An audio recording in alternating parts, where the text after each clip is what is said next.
And okay, let's take it off. And we are 8 minutes past 4 o'clock, so we have 43 people. Well, good afternoon, everybody. You probably have met me before in the cultural competence and cultural compassion, etc. IPLs that I provide. I am Rena Papadopoulos, and I'm the head of the Research Center for Transcultural Studies in Health. And today we're going to talk about robots. Isn't that exciting?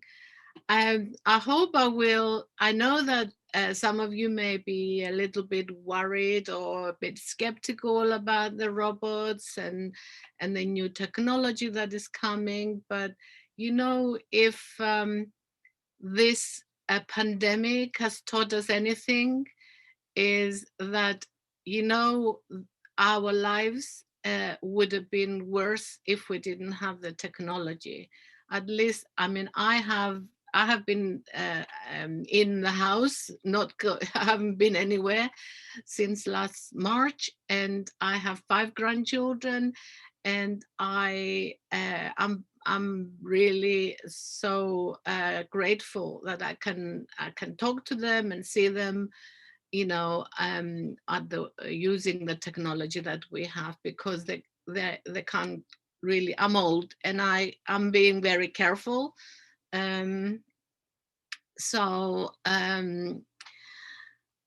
that's a positive thing, isn't it? So we'll see what is all about anyway. So we're going to, the reason why I'm giving you this lecture is because I have been involved in a 3-year project to create the first culturally competent robot. The project finished in 2020, last year, but and really the important thing for us nurses and healthcare professionals is to start preparing for the future. These things are still quite rare in the clinical environments, but they will become more mainstream in the future. So we need to be to start preparing. So let me see. I can't move this now. All right. So we're going to start by looking at what is the 4th industrial revolution. We're going to talk about some challenges for transcultural robotics nursing in health and social care. I will say a few things about the project that I was involved in, which is called the Caresses. And we're going to talk about the preparation that has been recommended, that we start very soon, and in between other things as well. But before I go on to my slides, I will ask Alfonso to put up and you to turn on your iPads or your iPhones, because we have a few activity, a couple of questions now and a couple later that it will be fun, and it would be nice to hear from you, because I'm not in a classroom to talk to you, but it'd be nice to hear your thinking and about these matters before we start anyway. So Alfonso, over to you, and you can repeat the instructions. I think we have given them a few times, but still that's fine. That's great. Thank you, Rena. So I've put the instructions in the chat as well. Hopefully you had the chance to review them. But all we are asking you to do is have your mobile phone ready, or an iPad, or if you don't have such devices, you can still use your computer. It just means you have to open a web browser whilst you are online with us. And what you have to do, I'm going to share my screen now. And you go to a website called www.menti.com.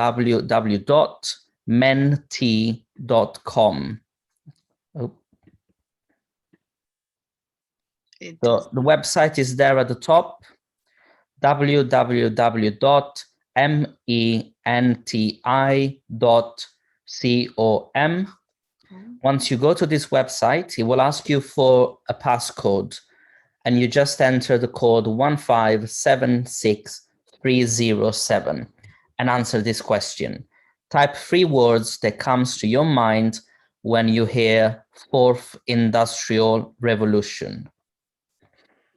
We'll give you some time.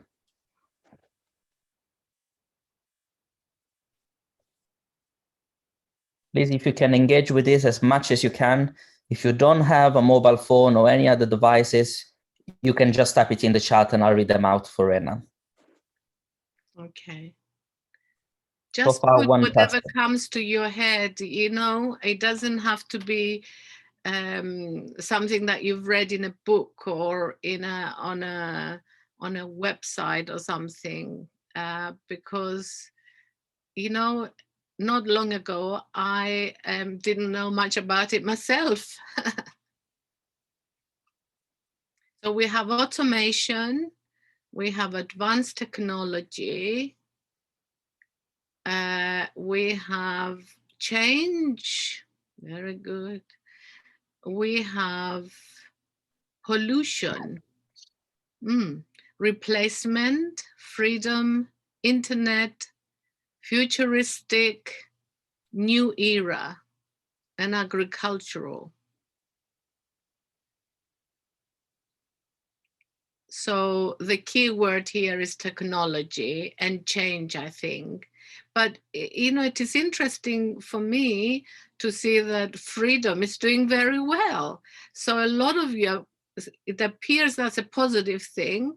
And a lot of you seem to be thinking in a positive, with a positive attitudes towards the new technologies. And we are talking more about robotics today, but any artificial intelligent devices. Okay. We had So 17 people. how many? 17 people. 17 people out of the 58 have put in their views. Yeah, but I'm just going to read out in the chat as well. Some people have said history, pollution, freedom, advanced technology, robots. Yeah. So Yeah, these are the ones that were they're all engaging in the there. chat. Well, I mean, we can stop it there really, because there's lots of good words there, and a lot of them, the majority of them are relevant to the fourth industrial revolution. So obviously you are well informed, and that's nice to see. But, you know, you probably have a very, I know you know that you have a very advanced artificial intelligent device in your pocket, which is your iPhone. Okay. So it may not be humanoid, and it may not be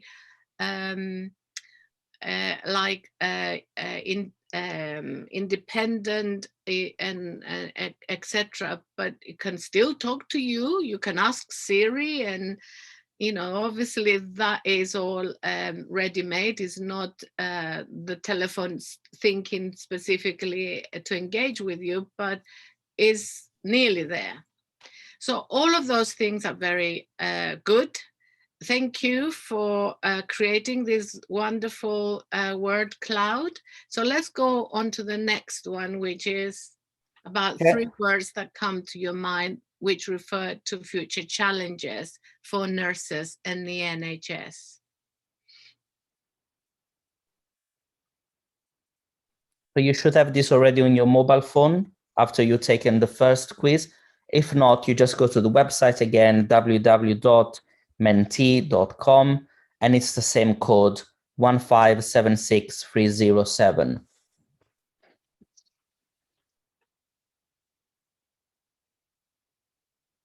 Timing, restrictions, space.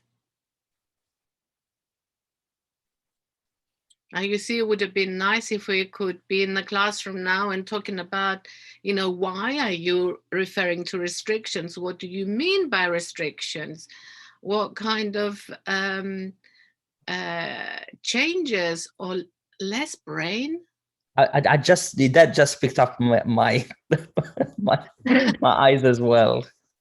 Well, I hope not. Just because we're going to have robots, we should still be using our big brains in different ways in some cases. So yeah, that's an interesting one. So we have technology, we have poor communication, poor staffing, adaptation, no nurses, very good. Challenges, roles, that is pay, time. So this to me indicates that you you know you're linking the technological advances to shortages of staff, not because of the technological advance, but because they already exist. I'm not sure the workload might, the nature of the workload might change. So age, did I see age somewhere? It moves. Anyway, so this is excellent. This is, thank you very much. And remember this cloud, because we're going to be referring to some of those concepts in as we go along. Okay. So now I am going to go to my, oops, how do I need to go to share screen, or because Yeah, you will have to share again. I can see them at the bottom, but There you go. okay. So now, why are we talking about the fourth industrial revolution? We're talking about it because it is what people are linking when it comes, or the view that people have when they're talking about the new technologies. So the fourth industrial revolution, according to Wikipedia, and you can read lots of things, but this was a nice, you can read a lot of complex definitions, but I like this one because it's quite simple and it's to the point, and it's something that I understand, and I'm sure you will understand as well. So it is the ongoing automation. You had that word in your cloud, automation of traditional manufacturing and industrial practices using modern smart technology. Okay, smart referring to the artificial intelligence side. So I think your ideas were quite similar to this one. So actually, this term was not coined until probably 2016. The Germans referred to the fourth generation of technology, but it didn't really phrase it in this way. And they actually talked about that in 2011, because the German government set up a big project to actually look into these issues, and obviously they want to lead the world, I suppose. But and Klaus Schwab is a German who came up with this notion of this term, the fourth industrial revolution. He wrote an article, a really pioneering article, in 2016, and some of the things that I'm presenting to you, that were in that article. So he says that it began, a little bit of history, it began at the turn of this century, and it builds on the digital revolution. The third industrial revolution was the digital revolution. So it is building, and as you know, all change builds on things that happened previously. Something don't, things don't drop off the sky out of nothing. So there is some continuity. He says that it's characterized by mobile internet, smaller and more powerful sensors. Everything is getting smaller now. Think of the computers, how big they were and now how small they are, and much more powerful. And by artificial intelligence and machine learning. He said that it is changing the way we live, work, and communicate. And you can think about that. I mean, for me, the mobile phone is an amazing. I just can't comprehend how I have a little plastic in my pocket and I can talk, I can watch films, I can listen to music, I can do so many things. I can get information, I can get education. I can talk to my friends in Australia or wherever, and all through that little plastic thing. Okay, obviously we have the internet as well and all of that, but that is the little machine that actually puts it all together. So it is changing our lives. And I'll tell you something. When I started being a teacher, I used to write a letter by hand. If I wanted to invite somebody to come to teach, to deliver a session to the student nurses, I used to write a letter. The secretary would type the letter, would bring it back to me. Then I will correct it because it was not done on the computer. It was done on a typewriter. I'll correct it, take it back to her. Then it will go back on the pile with all the other things and it will take its turn to be corrected. And hopefully it wouldn't have needed another correction. And by the time all this process, it could have taken 2 weeks for a letter to be dispatched to the person that I wanted to invite in to deliver a session to my students. And by the time they replied, because they were busy or they had the same procedure, I can't believe it now. Now we do things in minutes, in seconds, and we send information to thousands of people in a second. So it is changing our lives big time. And the way that we communicate. My letter was very formal. Now I can send an email and say, hi, so-and-so, first names, and no, all of this formality that really was not necessary anyway. It is reshaping government, education, healthcare, and commerce. Obvious. Look what happened last year and the year before almost, how much more we're using the technology, both in at the university, but also in terms of how we operate in the world. So it is changing things that we value and the way we value them. I will let you reflect on that one, okay? It can change our relationships, our opportunities, our identities, the physical and virtual world. And lastly, it is actually changing our bodies as well. Not only because we have all these smart devices that can tell us how many steps we did, how about our heart, our pulse, our temperature, but also think of all the, when I was younger, I used to watch the, good God, I've forgotten now. There was a man who had eyes and it was a mixture of this kind of a Superman person.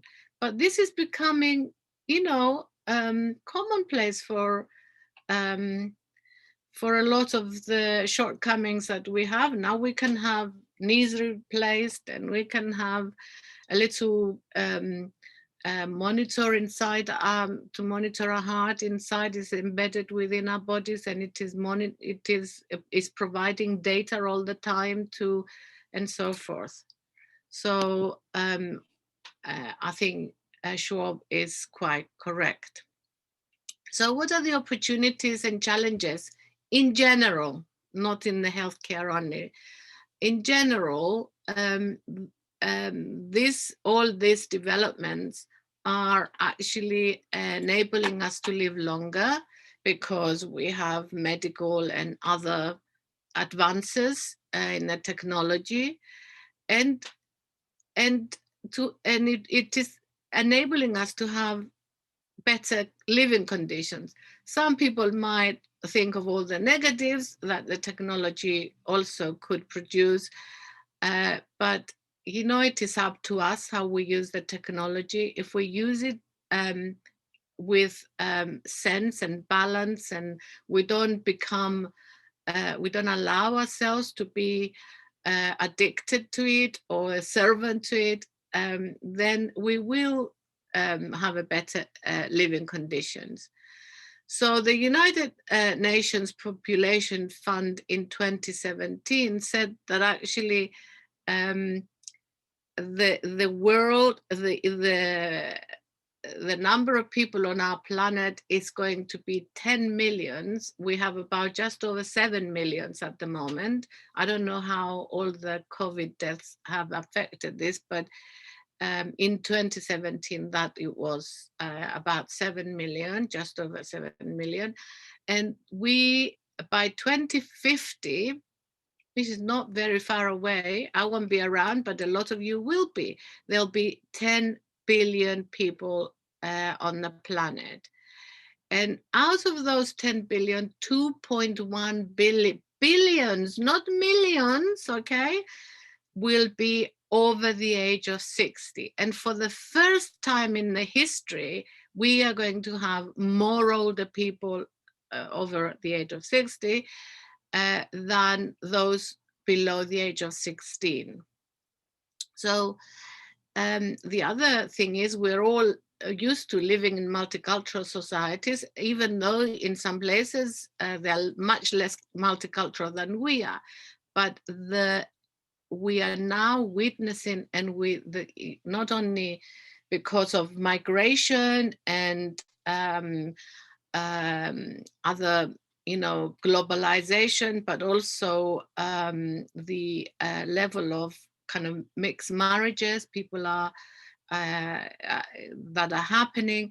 We are seeing super diverse societies, and this is quite a growing field, and you can read about super diverse societies. It might interest you. So this technological advancements pose obviously economic challenges and ethical challenges.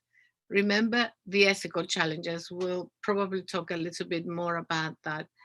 So we need to, obviously, we need to make sure that not only we live longer, but we have fulfilled lives. We achieve our potential, and we can, have the opportunities and take the opportunities that to help us grow and be happy.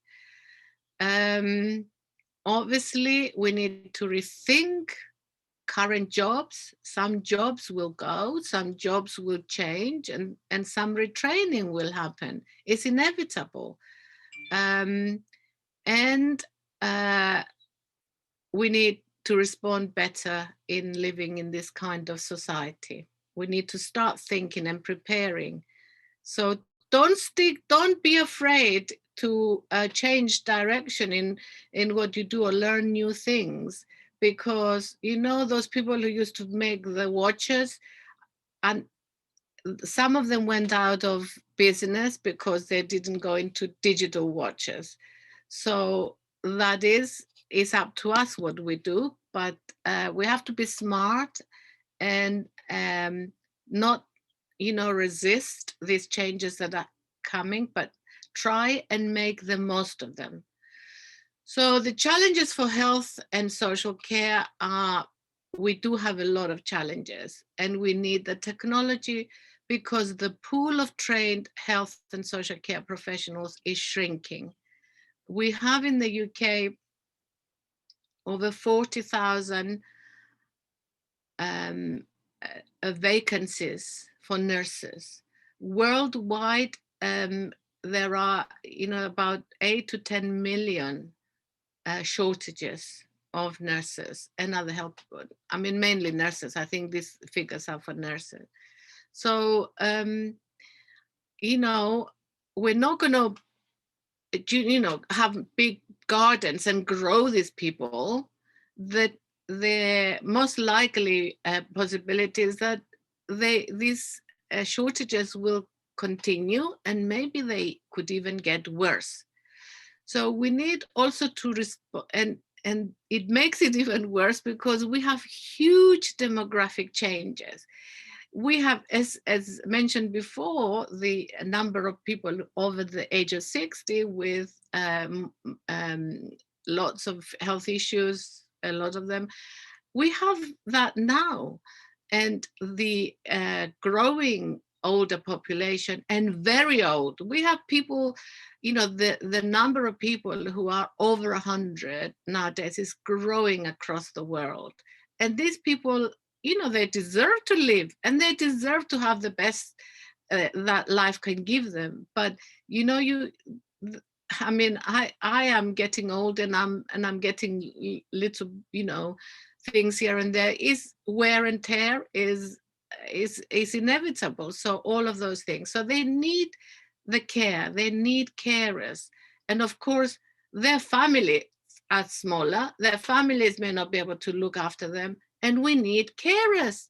But they don't grow on trees, carers, especially since we don't pay them as much as that we should pay them. So we need to increase awareness of the potential of these technological advancements that are happening as a result of the fourth industrial revolution. We need to become involved ourselves in the developments because, I joined a team of robotics engineers, AI experts, of different, there are different sort of branches of artificial intelligence that, and also engineering. And I was the only person who wasn't one of them. I was a nurse because the project was about social care. And I was, like my area of expertise are in cultural competence, which is anthropological, cultural, all of those things. So we need, and nobody could have done what I have done. They would have tried, and they had in mind to do it themselves. And then they were smart enough to realize that they would be producing a robot that was full of stereotypes, and it would not have been accepted or appropriate. So they got an expert to join them who wasn't a roboticist or AI person. So we urgently also need to start preparing the workforce, okay? So that we can exploit the benefits and be aware of the challenges and the things that could go wrong so that we don't fall into those traps. Okay, sure, but in that article, and I put it up here because not only do we need to change our practices, of course, as teachers or as nurses, but the university education system in general needs to change in terms of, in order for us to change and to accept all of these technological advancements, we have to have the mindset and the intelligence to be able to make the most of it. Of course, we're all born with a brain, and we cultivate that brain according to what society needs at the time. So for the moment, I think contextual intelligence, Schwab called it, linked it to the mind, is how we understand and apply our knowledge. We do that now. Emotional intelligence, which is linked to the heart, is about our feelings and how we relate to one another and so forth. And I think we do a little bit of that, but a lot of the courses, they don't have those kind of sessions as part of the curriculum. They come, without really, just by humans relating to one another and kind of like um, trial and error. But there are ways to improve our emotional intelligence. Now, the next one, the inspired intelligence, which is linked to our soul, Shaw linked it to our soul. It's about the sense that individuals um, have about shared purposes, trust and virtues. I teach you about virtues. If you heard my session on compassion, I see compassion as a virtue, and courage is a virtue, and all of these things that are very, very important. But we don't just talk about them. We have to practice them. We have to find techniques and skills in order to really understand them and make them as part of our repertoire and our nature as our mind is, right? So virtues, because the word we need to. I also talk a lot about,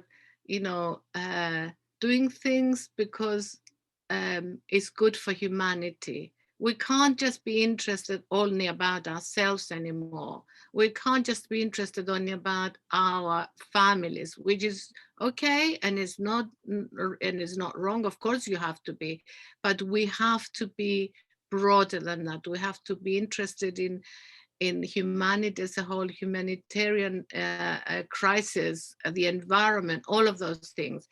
And because everything these days is linked, and when one thing goes wrong, everything goes wrong. So let's not forget that. And the next one is the physical intelligence, which is about the body, of course, and how we maintain it and what we do in order to be healthy and to have the level of well-being that we wish to have. But of course, again, that is a personal kind of a thing. We don't teach it. We don't inspire our students to want to be healthy and to eat well and to exercise and, to do things that are a lot of health professionals smoke, you know, or drink a lot or take drugs. They're human beings. They behave like everybody else. But as nurses, I think we have a responsibility to kind of like promote these notions as much as we can. Individuals can do their bit, but our organizations have a big role to play too. So we need new solutions now that all of these things are happening. And I'm just going to read that because I've forgotten what it says. Oh, yeah. So we need new solutions, and the different types of intelligences that we just discussed are part of the solutions. They will, if we develop those tools that we have by innately they're in us, but we have to cultivate them, then we will find new solutions. But and all of those types of intelligences are important, and they're needed in order to find the new solutions. But from my point of view, I think what Shop hasn't mentioned is the notion of, as societies and communities are becoming super diverse or even just multicultural, teams are becoming multicultural and multidisciplinary. We need to learn how to work with each other across disciplines, across cultures, and we need to be effective in the way that we're working and trying to find new solutions. We need to understand each other, the values and the principles that each one of us has both the differences and the similarities, the things that we share. So now Alfonso's turn, so that my throat can have a little rest. Could you please put the other two questions up, Alfonso? Yep. So again, same exercise as before. So you visit the website, and one sec, what's going on? Can you see my screen? Yeah. Yeah, brilliant. So again, it's the same website. So menti.com. This time it's a different code. So you need to enter 557803. So that's www.menti.com.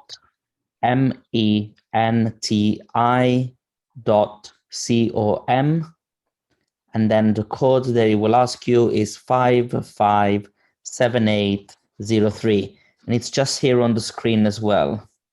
Try to make it, doesn't let me. Doesn't let you what? Doesn't, I was trying to make it bigger, but it doesn't. But the code is here. I think it's big enough. Yeah? Yeah, it's big enough. We are much nearer to the screen than if you were in a big lecture theatre and you're looking up in the on the wall. Yeah. Right. Comes to your mind when you think about robots, companions, AI, automation, compassion, taking humans' roles, competitive, computers,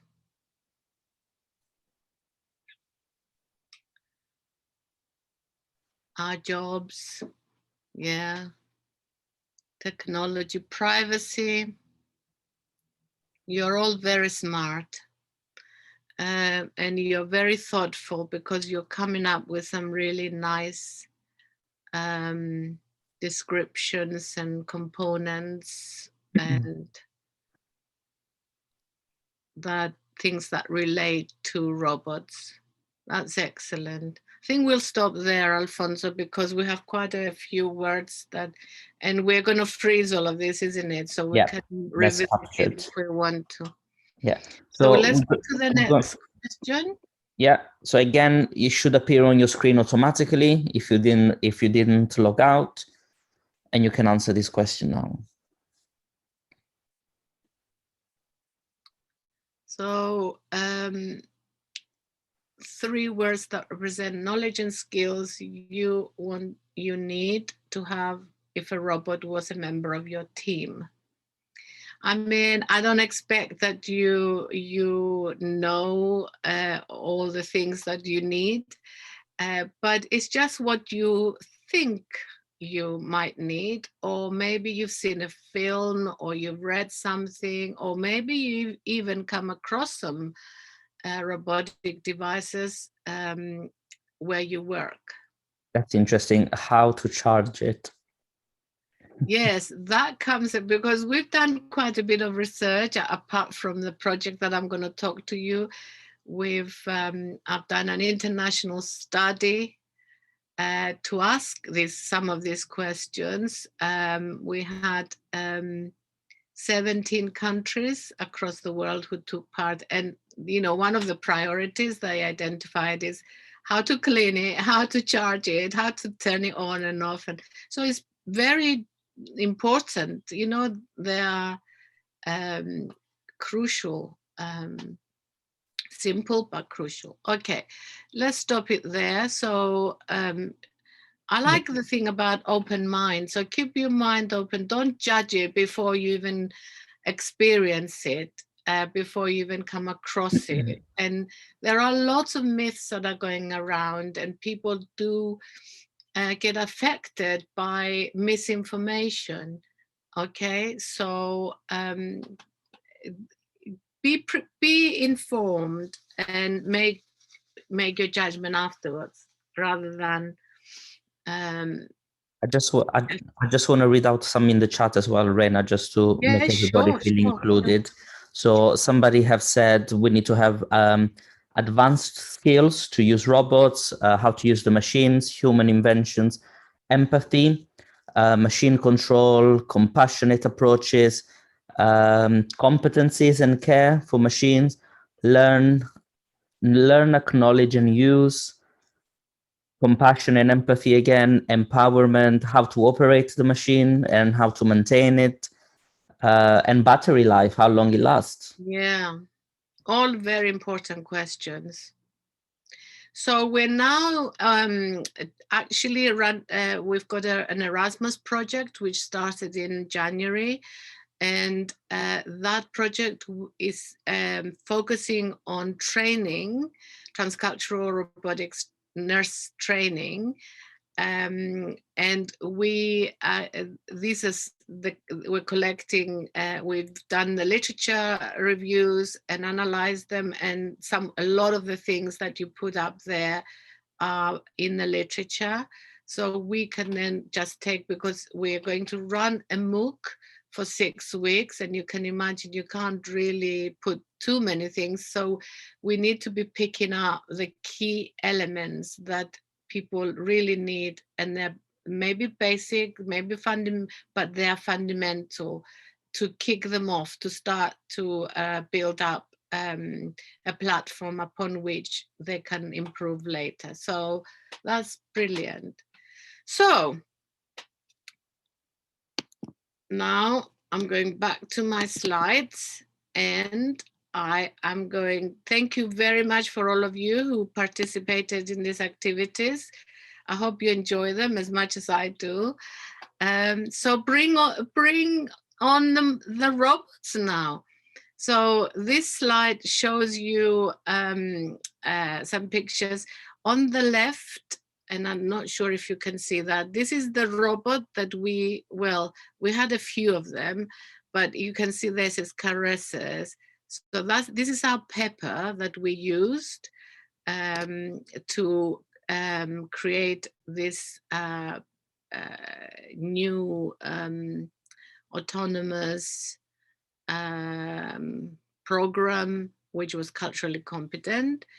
Here, Pepper seems to be interacting with a patient now, which is like smaller than Pepper. Pepper is about 4 feet tall, a little bit. I'm a little bit more than that, but is like a kind of like 9 or 10-year-old child, or average, that kind of height. But nows are a bit smaller. Oops. And you can see there they are used here to work with children. And here they are in a care home, encouraging older people to do some exercise. I've done a lot of my observations and a lot of data collection in care homes for my contribution to the caresses. And I can tell you, the old people, they say, oh, the old people won't accept them. It's the young people, because they're used to all of this. They're so cute, the old people. They're so curious. They just really love to touch them, to interact with them, to find out how things are done and stuff like that. So it was really, really nice to be with all of those older people. So there are lots of different robots, as you can see here. And of course we have robots. My husband is in hospital today. He was admitted. He's having quite a large operation tomorrow, and he was going to have robotic surgery. So we have these arms and that go into like a keyhole, or a little bit bigger than a keyhole, that goes inside the body and is programmed based on the data that the scans have given, is programmed to actually go in and cut and remove and stuff like that.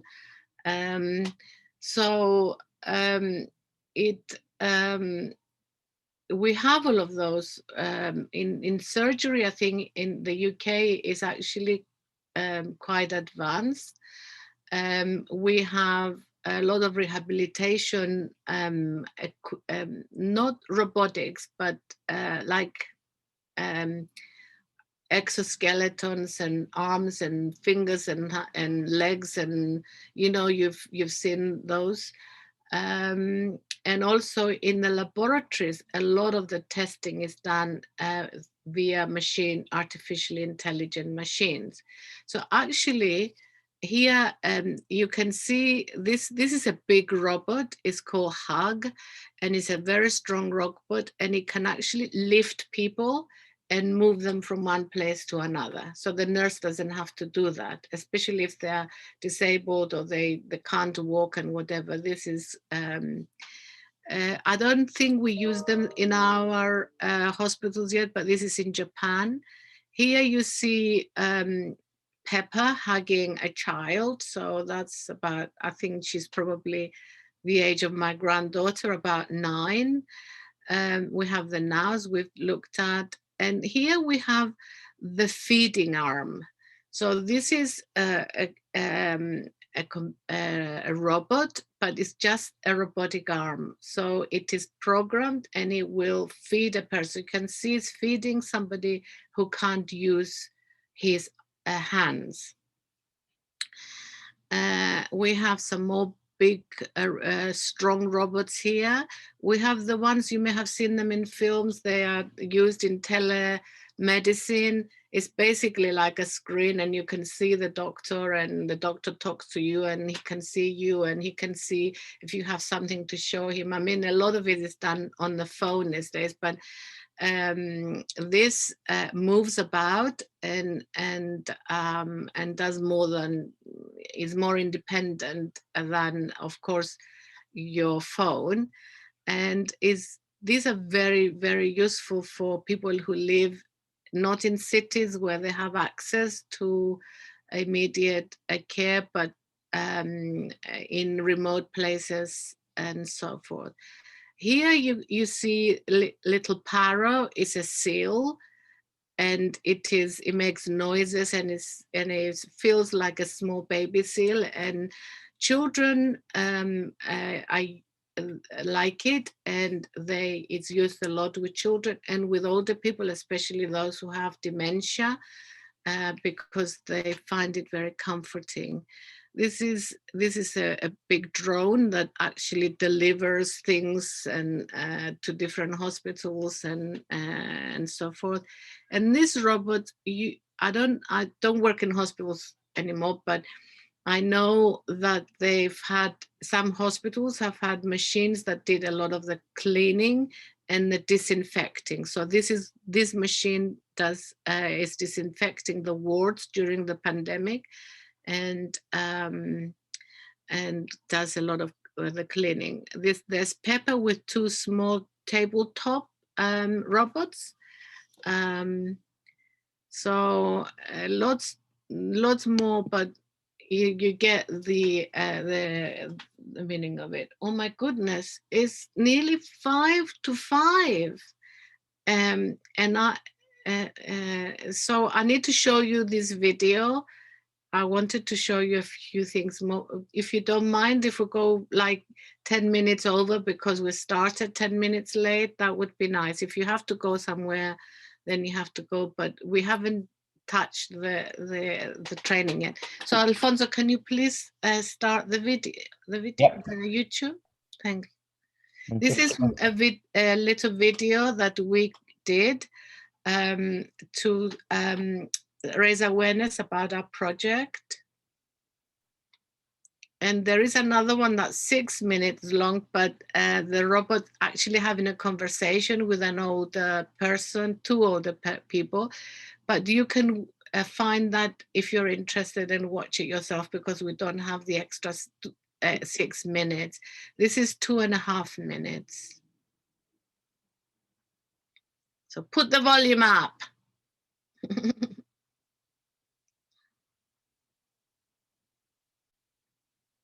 I can't hear the volume. I can't hear the voice, Alfonso. Is that? Can you all hear it? No. Alfonso, you hear me? there's You no,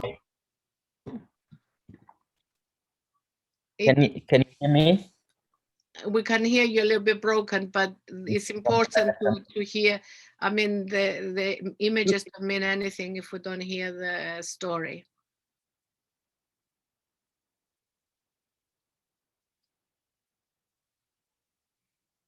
No, there's music as well.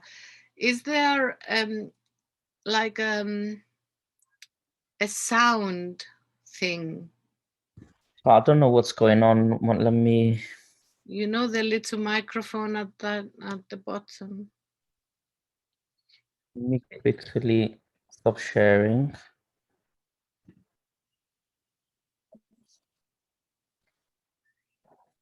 Not too sure what's going on. Oh, maybe. All right, I found it. Sorry. I knew you had those types of intelligences that we talked about.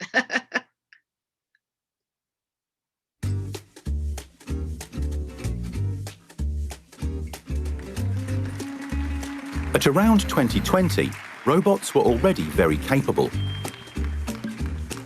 Some were strong, some were clever, and some were extremely precise.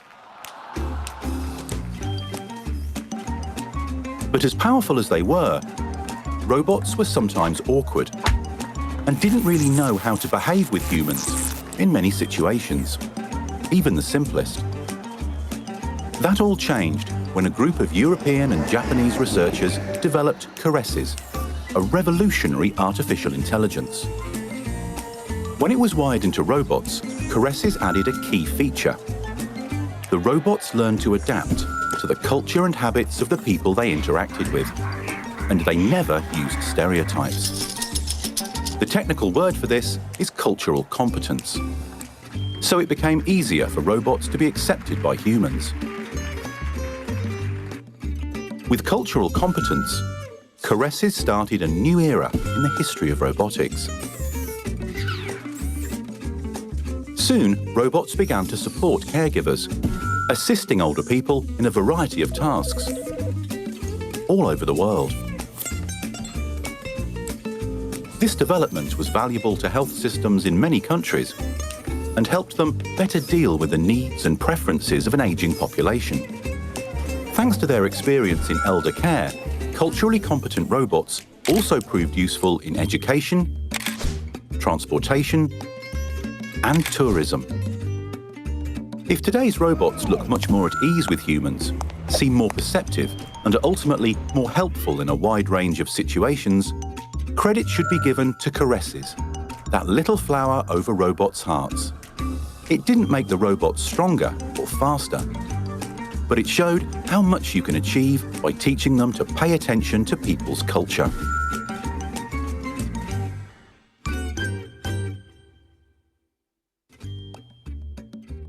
I hope you will show you the partners. I hope you have enjoyed it. There are lots of them. We've done a few of these. So do find them. If you type caresses robot, you will find them, and you can watch actually not just the animation, but the real robot talking to real people. Okay. So hope you enjoyed it, and you get the feeling of what we have done. In fact, the project has won a lot of awards, and it has been called a pioneering project. And so we're very proud of it. So we're not going to go to the other videos, but I think we've had you. So this is these are the list of the partners. As it mentioned, it was a European Japanese collaboration. In Europe, we had funding from the European Union, the Horizon project. And this is the little, this is our logo. You can see the little flower, and the robot is holding it. And that's the C for caresses. And there is me with Peppa when we did some filming. And this is just can you all see this? I am on the right mode, Alfonso, yes? Looks a bit We small. can see. Yeah, so it was, as I said, a pioneering and in a breakthrough project because it improved the acceptance of older people, of the robots for older people. The development, it was the first that they developed a robot to be culturally competent, and no previous project or commercial enterprise has done that. So the major areas of work of our robot was, as I said before, is has autonomous learning. So the more it stays with the patient, the more it accumulates information and it makes sense of it because of the modeling, the models that we put inside and how the robot can link information and so forth.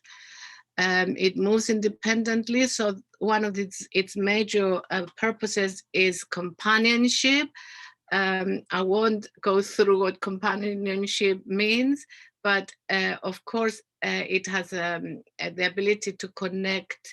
Say an old person says, oh, I want to talk to my daughter, rather than trying to fiddle with their phones to find the number and whatever, just say, Pepper, ring my daughter, or and the name of the daughter, whatever, or a message her or FaceTime her, and it will do that automatically. If they want a particular song to listen to or a particular music to listen to, as long as they say what it is that they want, the robot will verify it and then it will find it because it has access to all of this on the cloud. Obviously health promotion, because it is providing information about health and how to eating, about eating and hydration, exercising. It can show exercise, relevant exercise, and encourage people to do them and so forth. Caring is reminding about making appointments with your GP, reminding about the appointments, reminding about medication, and so forth, and connecting with the social care team, because as I said before, this robot was designed in the first place to work with older people, and we didn't actually go into people's homes, it was in care homes. And safety and prevention, it can alert the carers if somebody falls down, or if somebody doesn't move or doesn't talk or shouts in pain and so forth. So it's able to do all of these things. So I said, remember the ethics, because what we have really with technology is we're becoming a bit better, but scientists are developing things faster than the society discusses the need for them and the nature of them and the ethical issues related to them and how to deal with those things. So we really need to move even before the scientists start developing things, so that we can address all of those issues, because so mistakes and unethical information and developments happen. And of course, we must prepare the workforce. And this is what the Tobel report has done.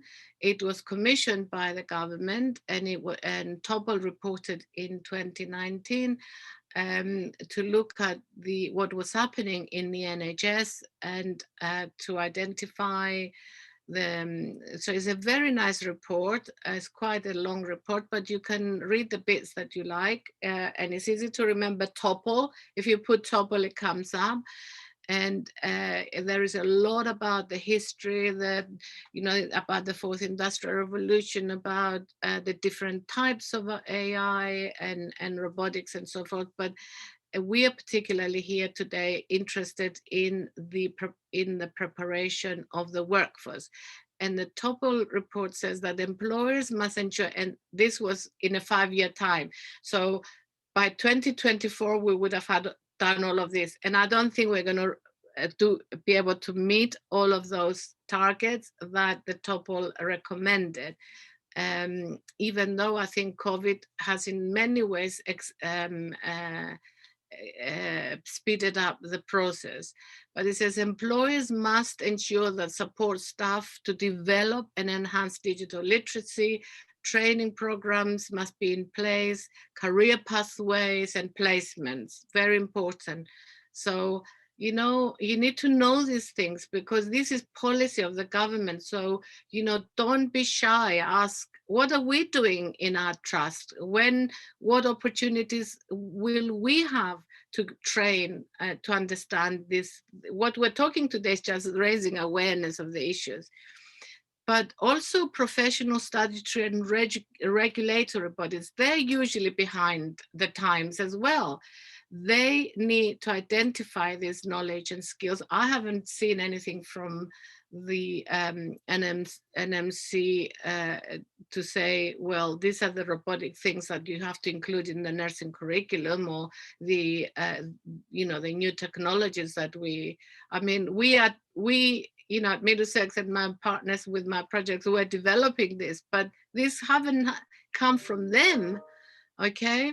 So, so that when they need to be not only developing this and recommending the knowledge, skills and attitudes and behaviors and all of that, but also advocating and lobbying for the funding to be provided by the government for all of these things to happen, and to put pressures to the universities to change their curricula, because the curricula at the moment have nothing.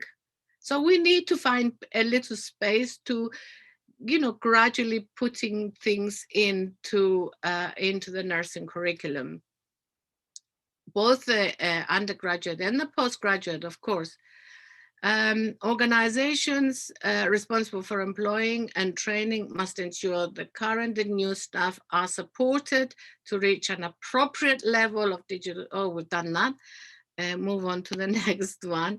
It says within 5 years, we need to make sure that education and training for future employees equips them to achieve their full potential as staff in technology enhancement in NHS. The NHS is gradually putting in the technology, but is the skilling of the staff happening at the same time, or are we kind of like waiting for this? I'm talking about, there are experts, of course, but I'm talking about the majority of the staff, the nurses. You know, the experts and the people at the top get the training, don't you worry. But, you know, our nursing workforce, which is so essential and important, usually has, you know, the crumbs and whatever is left over. And that is wrong, and we should not tolerate it. So that's what this all says about. So education providers ensure that the students gain an appropriate level of digital literacy at the outset of their study for prospective career pathways. Education providers should both offer opportunities for healthcare students to intercalculate. Now, this is important because, you know, the doctors, I was contacted by a medical student last week to say, you know, I'm having my intercalculate year. So after 3 years, they do just medicine. They have a year out to do a master's in a chosen project, but it has to be like on the year focuses on global issues. And he wanted to do something on cultural competence, right? Cultural identity and the importance in health and whatever. So he contacted me. We don't have these opportunities. We don't even have a module that people can decide for themselves what they want to do. It's all prescribed, okay? And it says here, intercalate, I can't even say it, such as engineering or computer sciences. We should have, we have courses in the university, in both in robotics engineering and computer science. Have you seen any nurses to go in and take some of those courses? Whilst our engineering, robotics engineers have some health input into their courses, why don't we have some of theirs into our course? So we need to kind of really push for these things. Okay, so okay, I think that's enough to say about that. So my take-home message is really is that we cannot stop demographic and non-technological, nor the technological changes that are happening. We can and we should try to ensure that both changes can be positive and for the benefit of humankind. Okay, it's really, a robot is as good and as ethical and moral as the developers that develop it. Okay, so you know, this is why educated people have to be educated to be good citizens, to be virtuous people, because this is what the future needs, especially when, you know, the potential for doing harm with all this technology is there, and we have to be able to counteract it.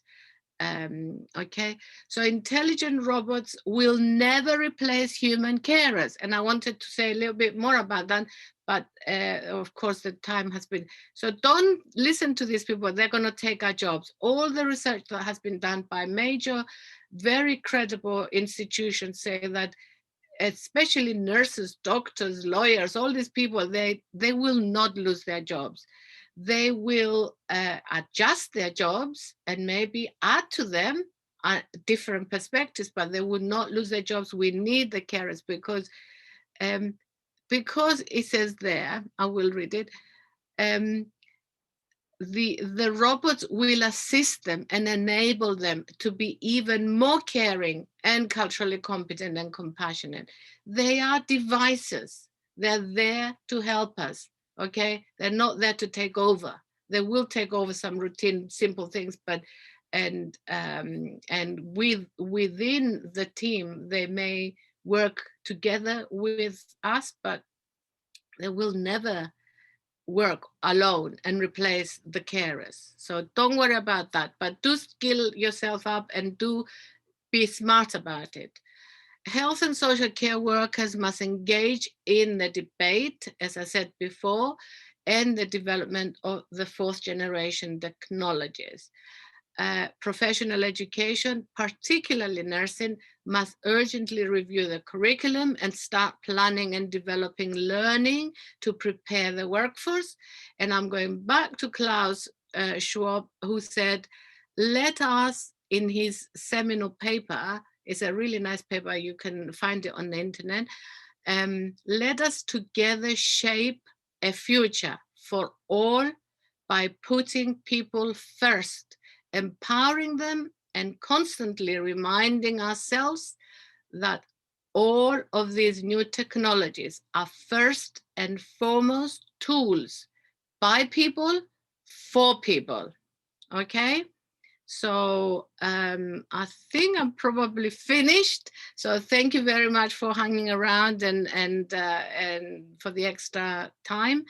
And I hope you enjoyed it and found it useful, and look forward to getting together with you all again at some stage. So there's some, I am actually writing a book at the moment on all of these issues, and it will be a nice, obviously it's a book, it will have loads and lots of information.